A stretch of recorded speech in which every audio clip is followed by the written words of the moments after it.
KNM Group says the proposed sale of its key subsidiary Borsig has fallen through after the group decided not to extend the deal's long-stop date from the latest November 30th deadline. In a filing, KNM said that it passed without the sale of Borsig to Vorsprung Industries being completed, since the relevant conditions precedent have not been fulfilled. The multinational group first announced the proposed €220.8 million or 1.03 billion ringgit disposal of Borsig by its unit Deutsche KNM on May 24th. Deutsche KNM and Vorsprung Industries, then known as GPRZ Verwaltungsgesellschaft or GSV, had postponed the closing date of the disposal from October 31st to allow for additional time to fulfill the conditions precedent of the sale and purchase agreement. But after several rounds of talks, KNM said it is not convinced the closing conditions, in particular regarding financing of the proposed disposal, will be satisfied swiftly, and so the deal is off. KNM had proposed the disposal to help pare down debt. Moving forward, it said it will consider other ways to monetize its investment in Borsig, either through sale to other purchasers or a potential listing. Shares in KNM were unchanged at 5.5 cents a piece at the close, valuing the group at 202.3 million ringgit.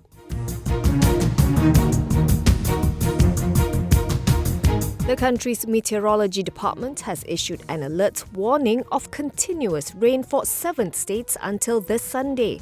According to Bernama, MetMalaysia said in a statement that continuous heavy rain is expected to occur in Perlis, Kedah, Penang, Kelantan, Terengganu, Perak, specifically Hulu Perak, and Pahang, particularly Jerantot, Kuantan and Pekan. In a separate statement, MetMalaysia also warned of strong winds and rough seas of the first category in Terengganu and Kelantan waters until Monday. It said strong northeasterly winds of 40 km per hour to 50 km per hour, with waves reaching up to 3.5 meters high, may occur in the waters of these two eastern states.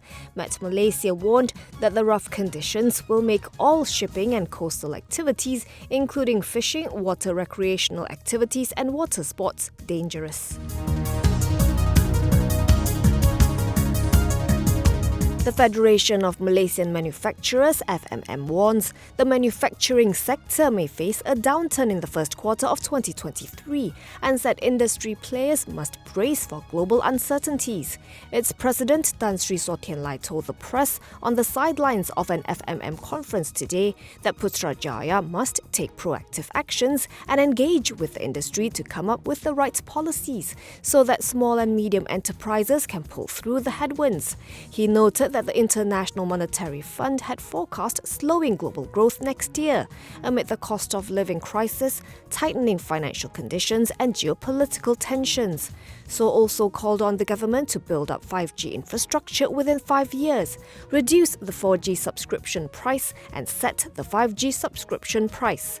Commenting on the government's announcement that 15 billion ringgit will be invested over a period of 10 years for the implementation of 5G technology throughout the country, he said from the FMM's point of view, 10 years is too long.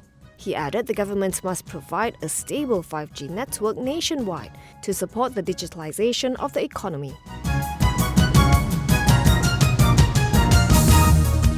MSM Malaysia Holdings announced the appointment of Dr. Mazatul Aini Shaha Abdul Malik Shaha as its new Chief Financial Officer, replacing Abdul Aziz Ismail. Her predecessor held the CFO position since June 2019 after he served as Deputy CFO for a month from April 2019.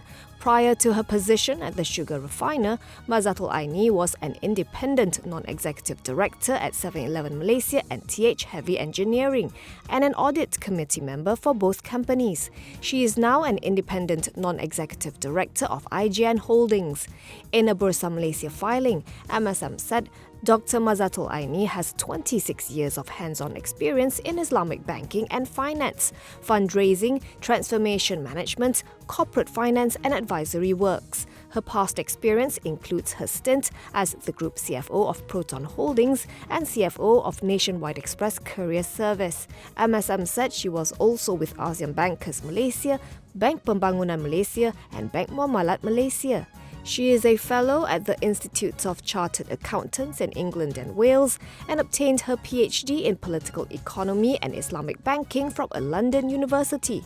At the close, MSM shares traded unchanged at 84 cents, translating into a market value of 590.5 million ringgit.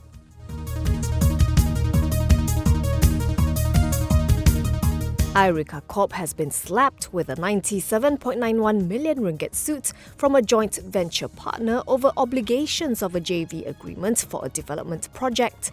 In a Bursa Malaysia filing, Irika said the dispute is related to an agreement dated December 31st, 2009, entered between the firm ASPLM9 and Urban DNA with the primary objective of overseeing the development of the Rumah project.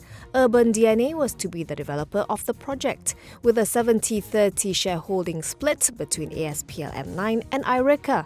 However, ASPLM9 is said to have alleged that it had also entered into an unwritten deal with Irika on equivalent terms to the JV agreement. ASPLM9 is claiming 97.91 million ringgit from Irika, 51.08 million ringgit obligation under clause 522 of the JV agreement and the unwritten JV agreement, 31.95 million ringgit in outstanding interest under the clause, and 14.88 million ringgit with interest. Irika believes it has a strong case to defend the matter and appointed Messrs. Azmi and Associates to act on its behalf. It notes there is no material financial and operational impact arising from the writ on the company. Shares in Irika closed 5.26% higher at 50 cents, giving it a market value of 113.9 million ringgit.